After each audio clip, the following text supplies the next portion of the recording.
कहानी की शुरुआत में हमें कुछ टीनेजर्स एक जगह गेमिंग टूर्नामेंट में पार्टिसिपेट करते हुए दिखाए जाते हैं, जहां जीतने वाले को 10 ग्रैंड्स मिलने वाले थे। उस गेम में सिर्फ दूसरे खिलाड़ियों को मारना और ज्यादा से ज्यादा पॉइंट्स इकट्ठा करना था। गेम शुरू होते ही दो प्लेयर्स दूसरे सभी प्लेयर्स को धड़ाधड़ मारना शुरू कर देते हैं और इस तरह वो ढेर सारे पॉइंट्स जमा कर लेते हैं। उनमें से एक नई प्लेयर थी और दूसरा एक मजा हुआ प्लेयर था जिसने गेमिंग की दुनिया में बहुत सारे इनाम जीते थे। भीड़ उन्हें जोश दिलाने के लिए चिल्लाती है और पुराना प्लेयर अपने एक्सपीरियंस के बल पर लीड करने लगता है, जबकि नई लड़की को आगे बढ़ने के लिए बहुत मेहनत करनी पड़ती है। इसलिए वो इम्पल्स 9 नाम के एक एनर्जी ड्रिंक की बोतल को एक ही घूंट में पी जाती है, जिससे कि न सिर्फ उसे एनर्जी मिलती है बल्कि टाइम भी 100 गुना स्लो हो जाता है। उस पावर की हेल्प से वो उस एक्सपर्ट प्लेयर समेत सारे प्लेयर्स को आसानी से मार देती है। इस तरह वो टूर्नामेंट जीत जाती है और अपने बॉयफ्रेंड के साथ इस खुशी को सेलिब्रेट करने लगती है, पर उसे पता नहीं था कि बहुत जल्द उसकी जिंदगी दुखों में बदलने वाली थी।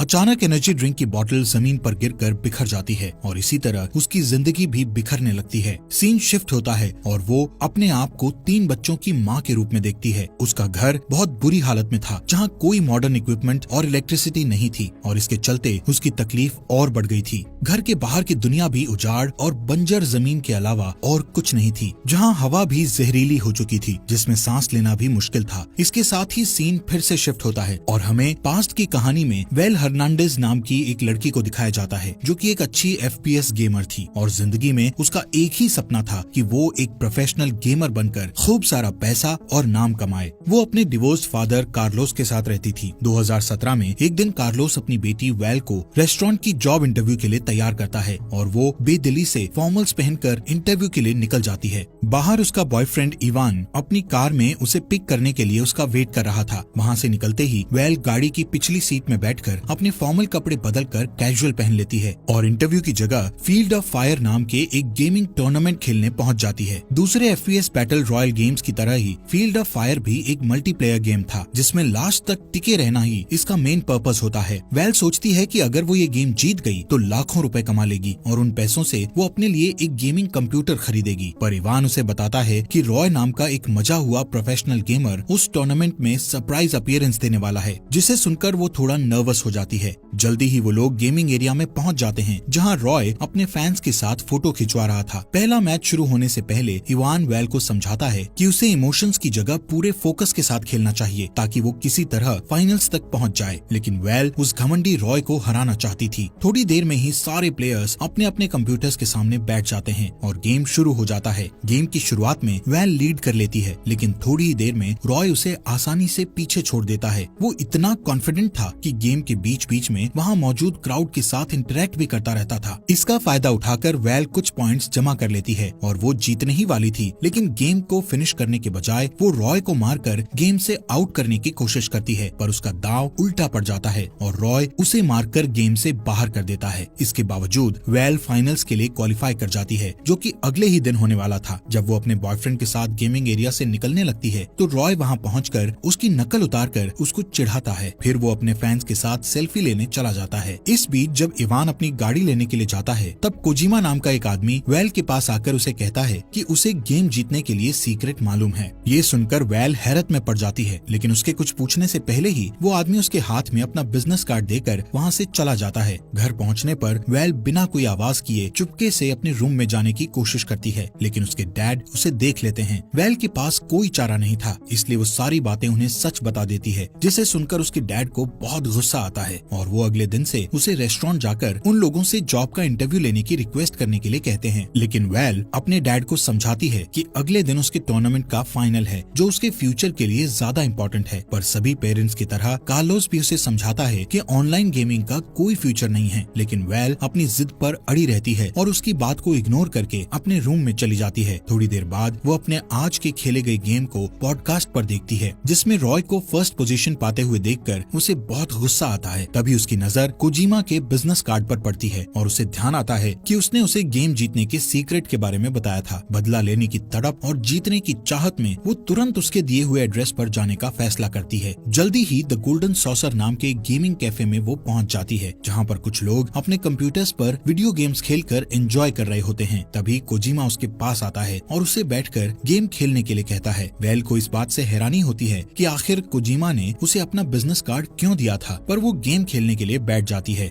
वो उस गेम में हाईएस्ट लेवल चूज करती है, जिसे कंप्लीट करना उसके लिए बहुत मुश्किल था। ये देखकर कोजिमा उसे इम्पल्स 9 नाम का एक एनर्जी ड्रिंक देते हुए कहता है कि ये कोई मामूली एनर्जी ड्रिंक नहीं है और वो चाहे तो उसे ट्राई करके देख सकती है। ये सुनकर वैल उस ड्रिंक का एक घूंट पी लेती है और अचानक उसके आसपास की सारी चीजें उसे स्लो मोशन में चलती हुई दिखने लगती है, जिसकी वजह से उसके लिए वो इम्पॉसिबल लगने वाला गेम बहुत ही आसान हो जाता है। फिर पलक झपकते ही वो रियलिटी में खुद को टेबल के दूसरी तरफ बैठे कोजिमा के सामने पाती है। जब वो उससे पूछती है कि उसे क्या हुआ था, तो वो उसे बताता है कि जो भी इम्पल्स 9 पीता है, समय उसके लिए स्लो हो जाता है और उसे ये एनर्जी ड्रिंक पीते हुए 1 घंटा बीत चुका था। वो उसे ये भी बताता है कि आप जितनी मात्रा में इस एनर्जी ड्रिंक को पिएंगे, टाइम भी उसी रेशो के हिसाब से स्लो होता जाएगा। ये कहकर कोजिमा उससे एक बॉटल ड्रिंक के बदले $500 की डिमांड करता है, जिसे सुनकर वेल शॉक्ड हो जाती है। उसे लगता है कि टूर्नामेंट जीतने के लिए एनर्जी ड्रिंक का इस्तेमाल करना चीटिंग है, पर तभी कोजिमा के फोन पर रॉय की कॉल आती है, जिससे उसे ये पता चल जाता है कि रॉय भी गेम्स जीतने के लिए उस एनर्जी ड्रिंक का इस्तेमाल करता था। इसी वजह से वो दूसरे गेमर्स के मुकाबले अनबीटेबल बना हुआ था। ये सब जानने के बाद वेल इम्पल्स 9 की बोतल खरीदने के लिए तैयार हो जाती है। अगले दिन गेम शुरू होने से पहले वेल इम्पल्स 9 की बोतल को अपने कीबोर्ड के पास रख देती है। गेम शुरू होने से पहले वो उस एनर्जी ड्रिंक का एक छोटा सा घूंट लेती है। फिर अल्ट्रा स्लो मोशंस की बदौलत वो गेम में लीड करने लगती है। ये देखकर रॉय भी इम्पल्स 9 का कुछ घूंट लेता है और तेजी से रैंक्स पार करते हुए टॉप पर पहुंच जाता है। इससे डेस्परेट होकर बिना कुछ सोचे समझे वेल ड्रिंक की पूरी बोतल पी जाती है, जिसके नतीजे में वो एकदम स्लो पेस में पहुंच जाती है और उसका पूरा फायदा उठाते हुए वो रॉय के अवतार को मारकर पूरा टूर्नामेंट जीत जाती है। उसका बॉयफ्रेंड इवान और सारा क्राउड उसके लिए चीयर्स करने लगता है। वो दोनों एक दूसरे को किस करने लगते हैं कि तभी एनर्जी ड्रिंक की बोतल जमीन पर गिरकर टूट जाती है। यहाँ से सीन शिफ्ट होकर वापस उस जगह पहुंच जाता है जहां हम वेल को एक बेकार से घर में चेयर पर एक बच्चे को गोद में लिए बैठा हुआ देखते हैं। थोड़ी ही देर में मैले कुचैले कपड़े पहने इवान वहां आता है और बच्चे को सुलाने के बाद उसे तैयार होने को कहता है। वेल बहुत कंफ्यूज थी और अपनी पूरी एडल्ट बॉडी और अपनी उंगली में वेडिंग रिंग को देखकर हैरानी से हांफने लगती है। वो थोड़ी राहत पाने का सोचकर नीचे जाती है, पर वहाँ और भी 2 बच्चे उसे मम्मी कहकर बुलाते हैं, जिसे सुनकर वो डर जाती है और घबराकर घर के बाहर निकल जाती है। वहाँ वो लोगों को टेंट में रहते और खुले में बने पब्लिक बाथरूम का इस्तेमाल करते हुए देखती है। आखिरकार उसे पता चलता है कि वो पलक झपकते ही लगभग 12 साल स्किप करके सीधे 2029 में पहुंच गई थी और वो लोग जिस जगह रह रहे थे वो पूरा इलाका चारों तरफ ऊंची दीवारों से घिरा हुआ था, जो कि वेस्टलैंड से इस एरिया को अलग करता था। वेस्टलैंड में डेथ लिजार्ड जैसे खतरनाक जानवर रहते थे जो इंसानों पर हमला करने के लिए बदनाम थे। इस वजह से वहाँ रहने वाले लोग अलग अलग शिफ्ट्स में गेट पर पहरा देते थे। इसके अलावा उसे ये भी मालूम चलता है कि जिन लोगों ने पास्ट में बहुत ज्यादा इम्पल्स 9 पिया था वो लोग रियल टाइम में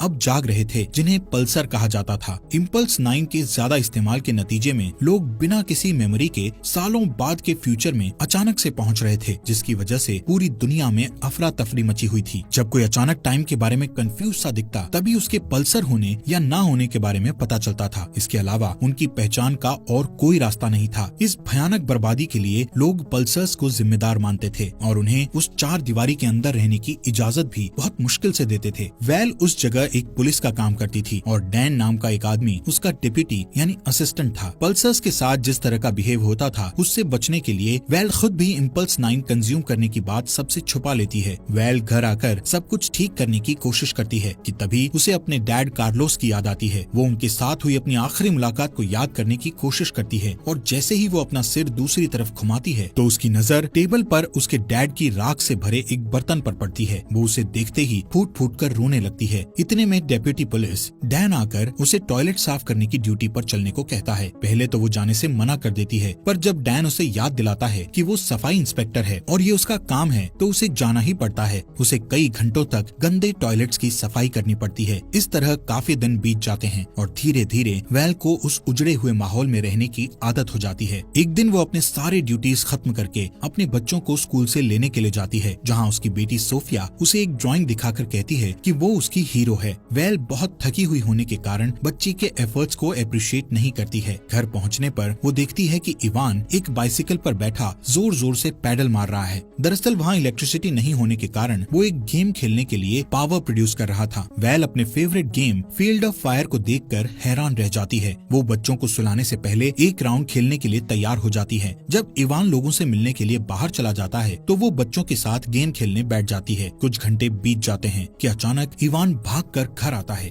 वो काफी डरा हुआ था और वेल से कहता है कि वो आज अपनी गार्ड की ड्यूटी करना भूल गई थी, जिसकी वजह से गेट पर पहरा देने वाले डैन को अंदर आने का मौका नहीं मिल पाया और वो डेथ लिजार्ड का शिकार बन गया। दोनों तुरंत वहाँ पहुँचते हैं जहाँ डैन की वाइफ वेल पर बहुत गुस्सा होती है। अपनी गलती पर शर्मिंदा होते हुए वो वापस घर जाने को होती है, पर तभी इवान उसे याद दिलाता है कि उसकी ड्यूटी अभी पूरी नहीं हुई है। ये सुनकर वो उदास मन से अपनी शिफ्ट पूरी करती है और घर आकर दुखी मन से फूट फूट कर रोने लगती है। इवान उसे प्यार से समझाता है और तसल्ली देता है। वेल को महसूस होता है कि वो इस नई दुनिया के लिए फिट नहीं है और इसीलिए सब कुछ छोड़कर वो वेस्टलैंड घूमने का इरादा करती है। लेकिन जाने से पहले वो इवान को एक लेटर लिखकर उसे बता देती है कि वो एक पल्सर है। अगले दिन वो कभी वापस ना लौटने का इरादा करके निकल जाती है। जब इवान वो लेटर पढ़ता है तो उसे बिल्कुल विश्वास नहीं होता। अगले सीन में हम देखते हैं कि वेल बंजर जमीन पर भटकते हुए एक बेकार पड़ी बिल्डिंग के पास पहुंचती है। वो उजाड़ बिल्डिंग असल में कोजिमा का gaming cafe the golden saucer था। वेल उस कैफे के अंदर जाती है और इधर उधर देखती है। कोजिमा को एक काउंटर से निकलते देख उसे हैरानी होती है। वो देखती है कि कोजिमा पर उम्र का बिल्कुल भी असर नहीं हुआ था, लेकिन वो ये राज उसे नहीं बताता है। उनकी बातों के दौरान कोजिमा को पता चलता है कि वेल एक हफ्ते पहले ही पास्ट से रियलिटी में जागी थी। वो स्वीकार करता है कि इम्पल्स 9 की वजह से बहुत सारी जिंदगियां बर्बाद हुई थी, लेकिन उसके पास वेल को उन सारी तकलीफों से छुटकारा दिलाने का प्लान था। कोजिमा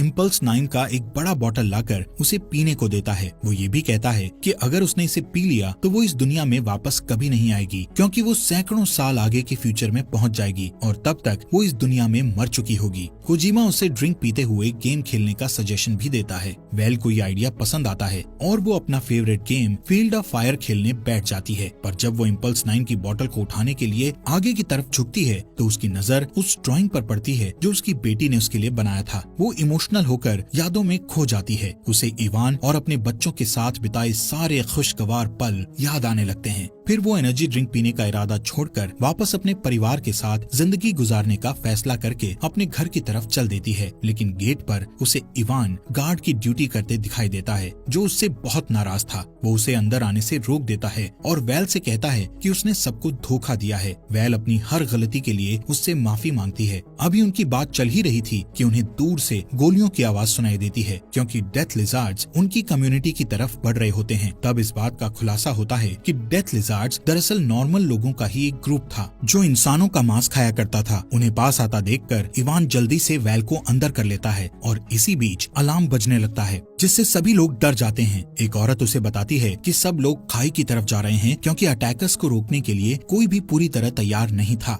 ये सुनकर उसके दिमाग में एक आइडिया आता है। चूंकि कम्युनिटी के सारे लोग उसके धोखे से नाराज थे, इसलिए वो उनके भरोसे को जीतने के लिए एक प्लान बनाती है और अपने हस्बैंड से कहती है कि वो यहाँ रहकर डेथ लिजार्ड्स को जितनी देर तक हो सके रोकने की कोशिश करेगी। इवान उसे छोड़कर जाना नहीं चाहता था, पर वो उसे बच्चों की खातिर जाने को कहती है। इस पर वो मान जाता है। फिर वेल इम्पल्स 9 का बड़ा बोतल जिसे वो अपने साथ लाई थी उसे निकालकर लड़ाई के लिए तैयार हो जाती है। डेथ लिजार्ड्स गेट पर पहुंचकर हमला बोलने के लिए तैयार दिखते हैं कि तभी वेल को पता चलता है कि डेथ लिजार्ड्स का लीडर और कोई नहीं बल्कि रॉय खुद था। दोनों एक दूसरे के आमने सामने थे। रॉय उसे बताता है कि वो रियलिटी में कुछ साल पहले पहुंचा था और अब वो एक जालिम लीडर बन चुका था जो किसी को भी मार सकता है। पर उसकी धमकियों का वेल पर कोई असर नहीं पड़ता, क्योंकि उसने उसके आने से पहले ही वो एनर्जी ड्रिंक पी लिया था। सबूत के लिए वो खाली बोतल को उसके सामने फेंक देती है। अचानक वेल स्लो मोशंस में चली जाती है और गैस के कैनिस्टर पर गोली चला देती है, जिससे सारे अटैकर्स हवा में उछल जाते हैं। फिर लगातार शूट आउट करते हुए वो सबको खदेड़ देती है। अनफॉर्चुनेटली उसके पेट और कंधे पर गोली लग जाती है, जिससे वो जमीन पर गिर जाती है। तभी रॉय आकर उस पर गोली चलाता है, लेकिन उसका निशाना चूक जाता है।